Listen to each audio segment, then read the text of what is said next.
Awaken to hair growth. Awaken to hair growth because there is possibility to get your hair back.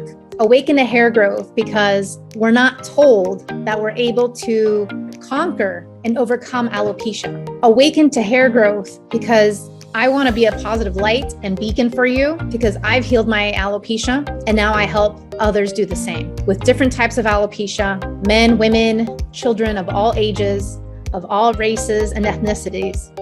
Welcome everybody back to the Alopecia Angel podcast, Awaken to Hair Growth. I'm still under the weather a little bit, still battling with this strep throat soreness. So I apologize in advance if my voice is cumbersome or bothersome, or if maybe you can't understand me or hear me clearly. I'll do my best to project my voice during this time.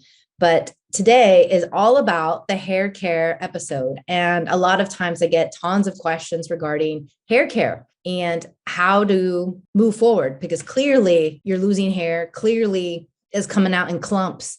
And even at the touch, a lot of it is coming out.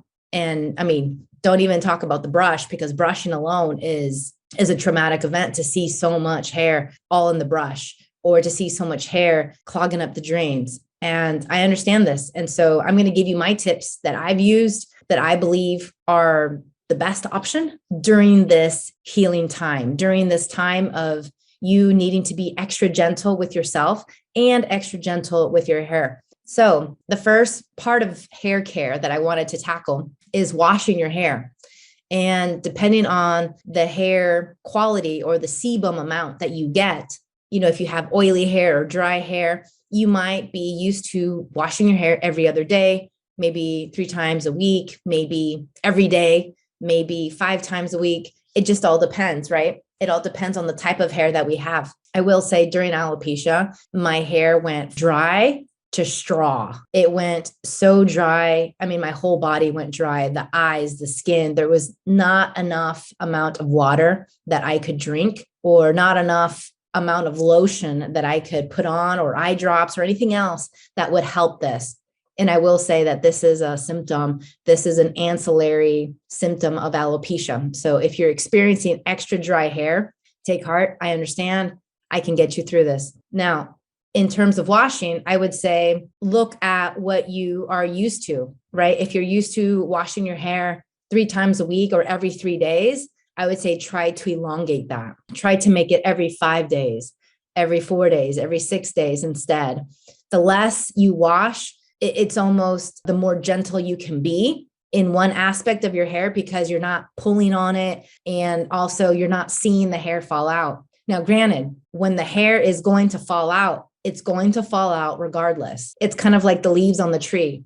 There's no way to stop that process. There's no way to stop the process of the leaves coming off the tree when it's fall or autumn, right? It's that time to have the leaves come off the tree.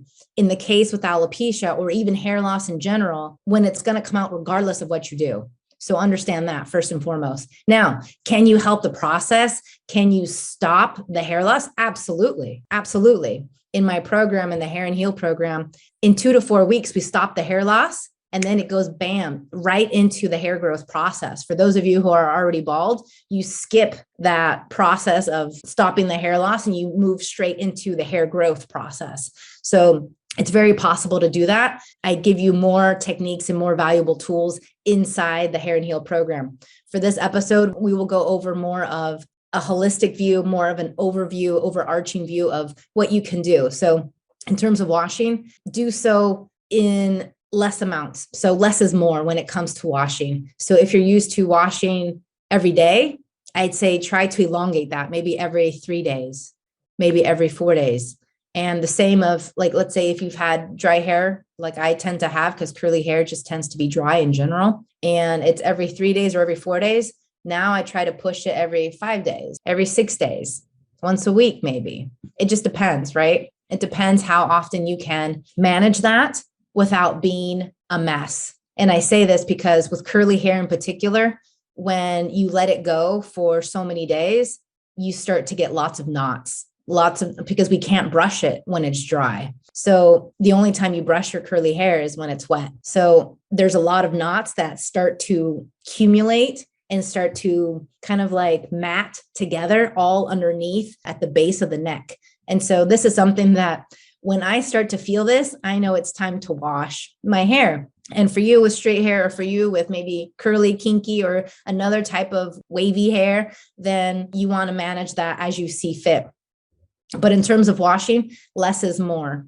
And so if you can wash less, this will be more gentle for you emotionally and psychologically, but then also for your hair, because you're not, again, putting it through the ringer. In terms of brushing, let's say you have curly hair and you want to go straight, and you do this, you have your blow dry, so to speak, every time you wash. I would say ease up on this and try to embrace your natural curls at this time, just because the pulling, the tugging is not to your benefit. The pulling and the tugging is not benefiting you at all during alopecia, which at the same token, you want to avoid extensions. You want to avoid extensions during this time. I have numerous clients who they've come to me and they've been doing years of extensions, but those extensions in the long run, they hinder your hair. They don't let your hair fully become the strong strength that it needs. And plus, it's almost like acrylics. Have you ever had acrylic nails and then you've taken them off and then all of a sudden you're left with weak, brittle nails? It's the same thing with extensions. Extensions are not your friend. They look good, but it's momentarily. It's kind of like the donut. The donut tastes good momentarily, but then you end up paying for it because maybe it produces gas or bloating, or maybe it's too much sugar, or maybe you just feel gross and heavy afterwards, right? It's momentarily that the extensions look good. It's not long-term. And so for long-term hair growth, long-term health, long-term everything, long-term results, right? Because I'm all about results. You need to follow a strategy, a plan, and that does not include extensions. So going back to hair processes, so the keratin and the perms, if that's still a thing, you want to stop that. You want to stop anything that would have chemicals as much as possible to your hair and to your scalp. You want to go as natural as possible. And a lot of times I'm asked, what shampoo and conditioner do you recommend? I have a full module on that inside the course.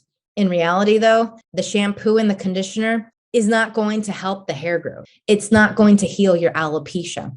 It's not going to help your hair loss. So don't think in terms of topicals. Think in terms of what can I do to ease the alopecia. It's almost like me. I have my cold, strep throat, sore throat. So what can I do to ease myself during this time? I can drink tea with honey. I can drink ginger shots. I can do steam baths. I can do lots of things to ease the cold and the congestion, right? I can go to sleep earlier. I can take certain medicines to get the congestion out, right? This is all to ease the situation. And so with alopecia, these recommendations won't heal your alopecia, but they will ease the symptoms. So when it comes to washing, be very gentle. Less is more. When it comes to processes like color processes, when it comes to perms, keratin, brushing, like full on, like brushing straight all your hair, you want to maybe stop that for now. I would highly recommend that you stop that for now. And if you have curly hair, embrace it. If you have just wavy hair and you don't like it, embrace it. Like you want to be extra gentle with your hair at this time because it's falling out. With extensions, you want to say no to the extensions. And I would say the same with wigs and toppers, because wigs and toppers are only hiding the situation. They're not making you feel better. They're not doing anything to heal it. And really, you want to get to the root cause and heal this. Again, in the Hair and Heal program, in 2 to 4 weeks, the hair loss stops. And then from there, we start to see the hair growth. And boom, you're all already on the right path. And that's what you want, ideally, right? So in terms of coloring your hair, this is another one I get. Can I color my hair during alopecia? Yes, you can, but understand that you're also putting your hair through the ringer. So you go to the salon, or maybe you do it at home and you're coloring your hair, but then you have to wash it. And then it's a process, right? And it's more chemicals.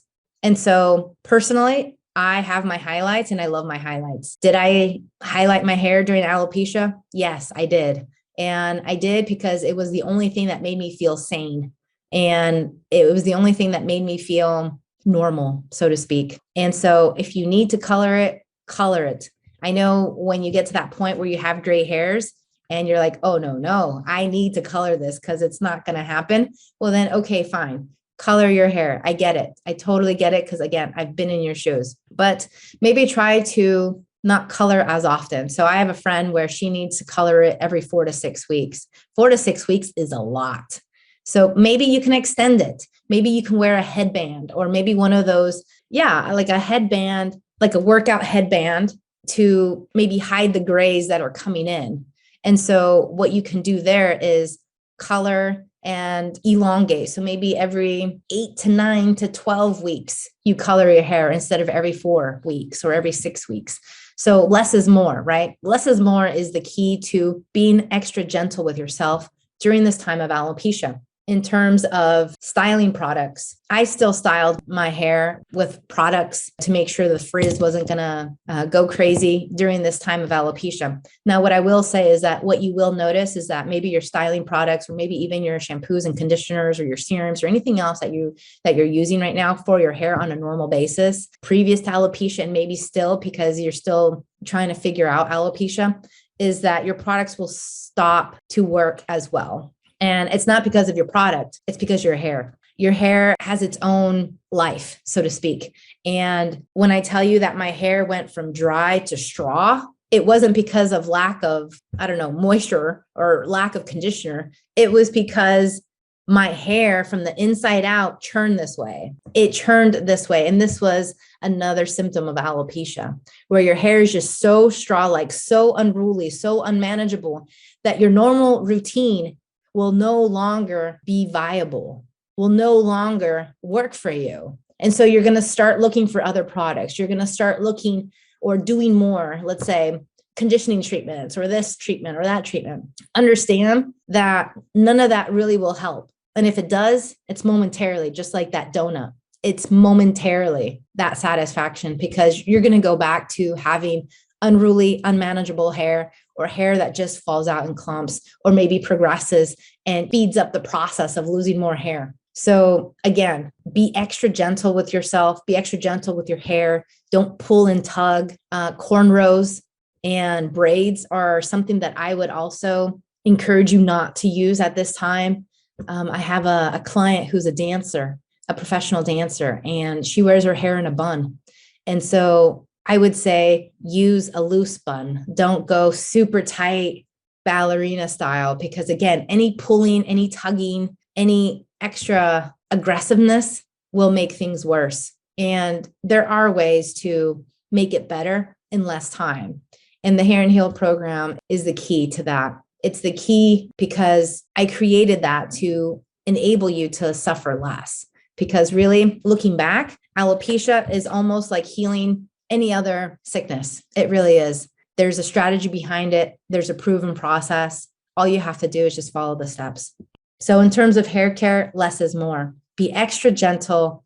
Embrace your natural type of hair, whether that's curly, wavy, or just stick straight. For those of you who have stick straight hair, I have a friend who she has stick straight hair and she always wants to curl. So she'd always put in, every day she'd wash her hair and she'd put in curlers before she left the house. That in of itself is a process. And I would say less is more. Relax, let go of the curlers, let go of anything else that you're doing on a normal basis, and just let things go a little bit. Now, again, with the coloring, try to extend that. With the washing, try to extend that and be extra gentle. Look at the products that you're using and make sure they're extra gentle for you and for your hair during this time. Just like I'm nursing my cold, I need you to nurse yourself in terms of the hair care that we give ourselves for and during alopecia. After alopecia, or even let's say in the first few months or weeks, you'll start to see changes. You'll start to notice that your hair isn't as dry, that your eyes, your skin isn't as dry, that all these ancillary symptoms that you're feeling or experiencing have gone away or diminished completely.